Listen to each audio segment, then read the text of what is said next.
Hello friends, welcome to the video. आज हम इस वीडियो पे गैस स्टेट का चैप्टर शुरू करने वाले और इस वीडियो में पढ़ेंगे आपका गैस लॉस के बारे में।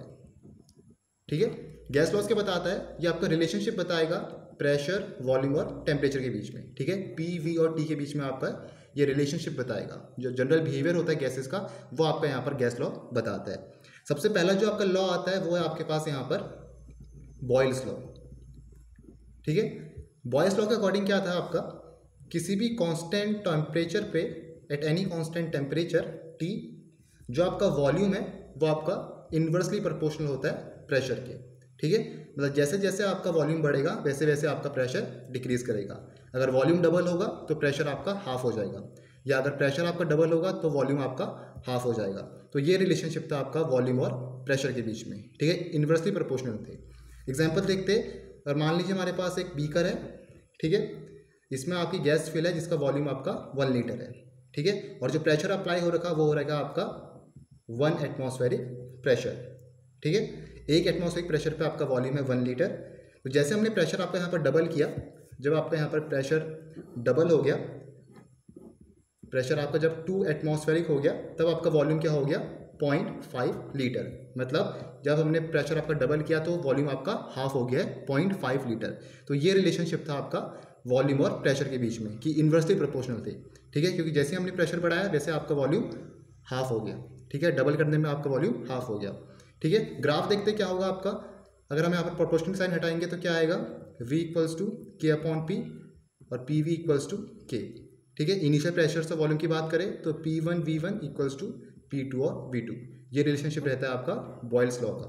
ठीक है, प्रेशर और वॉल्यूम में जो आपका ग्राफ होगा वो कैसा आएगा,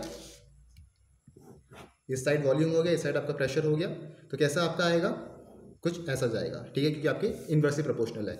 अगर वॉल्यूम और 1/p के बीच में ग्राफ देखिए तब आपका एक ये स्ट्रेट लाइन आएगा। ठीक है, तो ऐसा आपका यहाँ पर ग्राफ बनेगा।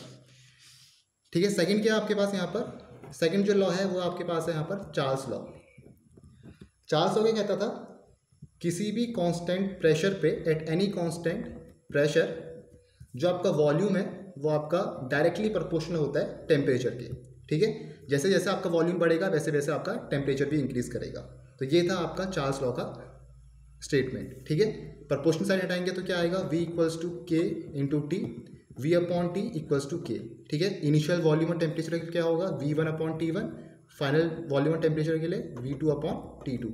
तो ये रिलेशनशिप था आपका चार्ल्स लॉ का। ठीक है, एग्जाम्पल से समझते हैं क्या है आपका। ठीक है, मान लीजिए आपके पास एक बीकर है, इसमें आपका यहाँ पर गैस रखिए जिसका वॉल्यूम है आपका 0.5 लीटर। ठीक है, 0.5 लीटर वॉल्यूम है, और जो प्रेशर अप्लाई हुआ है वो है आपका 1 एटमॉस्फेरिक प्रेशर। एक एटमॉस्फेरिक प्रेशर में आपका जो वॉल्यूम है वो आपका 0.5 लीटर है, और टेम्परेचर जो अभी आपका यहाँ पर है वो है 200 केल्विन। ठीक है, तो अगर हम यहाँ पर टेम्परेचर इंक्रीज कर रहे हैं 200 केल्विन से 400 केल्विन तक, अगर यहाँ पर टेम्परेचर इंक्रीज हो रहा है, टेम्परेचर 400 केल्विन आपका यहाँ पर हो गया, तब हो क्या रहा है, आपका यहाँ पर वॉल्यूम इंक्रीज कर जा रहा है 1 लीटर। ठीक है, मतलब आपका वॉल्यूम 0.5 लीटर से 1 लीटर बढ़ गया, डबल हो गया है।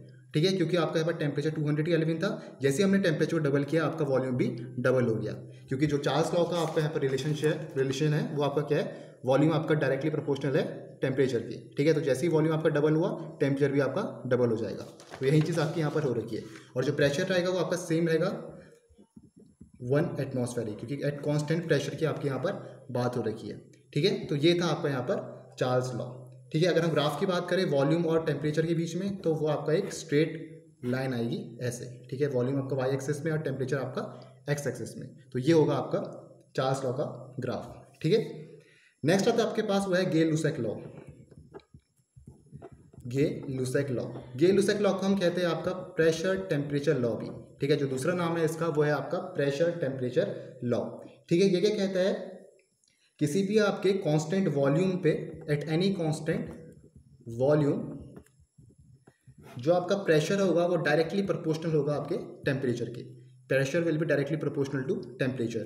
प्रोपोर्शनलिटी साइन हटाओगे तो क्या आएगा, p equals to K into T, तो ये होगा p upon T equals to K. ठीक है, इनिशियल और फाइनल की बात करेंगे तो क्या आएगा, P1 upon T1 equals to P2 upon T2। ठीक है, तो ये आपका यहाँ पर रिलेशनशिप रहेगा गे लुसेक लॉ का।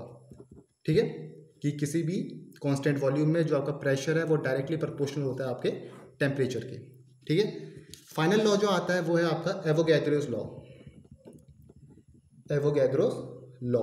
ठीक है, एवोगैड्रोस लॉ क्या कहता है, at any constant temperature and pressure, किसी भी कांस्टेंट टेम्परेचर और प्रेशर में जो वॉल्यूम होगा आपका वो डायरेक्टली प्रोपोर्शनल होता है आपके नंबर ऑफ मोल्स की। ठीक है, गैस के कितने नंबर ऑफ मोल्स है वो आपका डायरेक्टली प्रोपोर्शनल होगा गैस के वॉल्यूम के। ठीक है, किसी भी कांस्टेंट टेम्परेचर और प्रेशर में। तो ये आपका यहाँ पर एवोगैड्रोस लॉ का स्टेटमेंट था। ठीक है, प्रोपोर्शनल साइन हटाएंगे तो क्या आएगा, V equals to A into N. ए क्या आपका यहाँ पर प्रोपोर्शनलिटी कांस्टेंट, प्रोपोर्शनलिटी कांस्टेंट। ठीक है, इनिशियल और फाइनल वॉल्यूम और नंबर ऑफ मोल्स की बात करें तो क्या आएगा, V upon N equals to A। तो इसे हम लिख सकते हैं V1 upon N1 equals to V2 upon N2। तो ये चीज़ आपकी यहाँ पर बनेगी। ठीक है, तो ये क्या आ जाएगा आपका V1 इक्वल्स टू V2 और N1 इक्वल्स टू N2। तो ये आपका यहाँ पर रिलेशन आएगा वॉल्यूम और नंबर ऑफ मोल्स के बीच में। ठीक है, अगर आपके यहाँ पर दोनों जो आपके गैस के वॉल्यूम है वो आपके सेम है, V1 भी सेम है, V2 भी सेम है, तो आपका नंबर ऑफ मोल्स भी यहाँ पर गैस के इक्वल होंगे। ठीक है, तो यही था आपका एवोगैड्रोस लॉ का बेसिक। तो डेफिनेशन के उसमें लिखे हम क्या लिखेंगे यहाँ पर कि equal volume of gases, equal volume of gases at same temperature and pressure. ठीक है, अगर आपका यहाँ पर वॉल्यूम सेम हो जाता है जो आपका V1 और V2 है, तो at equal volume of gases at same temperature and pressure contain equal number of moles of gases. ठीक है, सेम वॉल्यूम पे, ठीक है, गैसेस के सेम वॉल्यूम पे जब आपका टेम्परेचर और प्रेशर कांस्टेंट है तो उस समय हमें इक्वल नंबर ऑफ मोल्स मिलेंगे गैस के। तो यही आपका यहाँ पर रिलेशनशिप था जो आपका यहाँ पर है। ठीक है, वॉल्यूम सेम होगा तो आपका नंबर ऑफ मोल्स गैस के भी सेम होंगे। ठीक है, फॉर एग्जांपल हम लेते हैं, हमारे पास एक बीकर है, इस बीकर में हमारे पास वॉल्यूम है जिसका आपका 22.4 लीटर है। ठीक है, तो जो प्रेशर है आपका वो है यहाँ पर 1 एटमॉस्फेरिक प्रेशर। ठीक है, नंबर ऑफ मोल यहाँ कितने हैं आपके 1 मोल। तो जैसे हमने यहाँ पर गैस के नंबर ऑफ मोल्स इंक्रीज करे, जब आपके यहाँ पर नंबर ऑफ मोल्स हो गए थे 2 मोल, तो जो आपका वॉल्यूम यहाँ पर इंक्रीज हो गया वो हो गया आपका डबल 44.8 लीटर। ठीक है, जब आपका 1 मोल था तब आपका कितना था वॉल्यूम 22.4 लीटर, और जब हमने आपका नंबर ऑफ मोल्स इंक्रीज करे 2 मोल पे तब आपका वॉल्यूम हो गया 44.8 लीटर, और प्रेशर आपका सेम रहा है क्योंकि आपका प्रेशर और टेम्परेचर यहाँ पर कॉन्स्टेंट है। ठीक है, तो ये था आपका यहाँ पर एवोगैड्रोस लॉ। एक और चीज़ आपको समझनी है यहाँ पर कि 1 mole of gas at STP जो आपका यहाँ पर होता है स्टैंडर्ड टेम्परेचर और प्रेशर में, वो होता है आपका 22.4 लीटर। ठीक है, गैस का 1 मोल स्टैंडर्ड टेम्परेचर और प्रेशर कंडीशन पे आपका 22.4 लीटर होता है। स्टैंडर्ड टेम्परेचर प्रेशर कंडीशन कौन सी होती है, टेम्परेचर आपका होना चाहिए 273 केल्विन, कहने का मतलब 0 डिग्री सेल्सियस, और प्रेशर होना चाहिए आपका 1 एटमॉस्फेयर। ठीक है, और अगर हम इसको mmHg की बात करें तो ये होगा आपका 760 mmHg, जिसे हम कहते हैं आपका 1 टॉर्बी। तो ये चीज़ आपकी यहाँ पर होती है पूरी एवोगैड्रोस लॉ में। तो ये था आपका यहाँ पर गैस लॉस। नेक्स्ट वीडियो हम देखेंगे आपका ideal gas equation. Thank you for watching the video.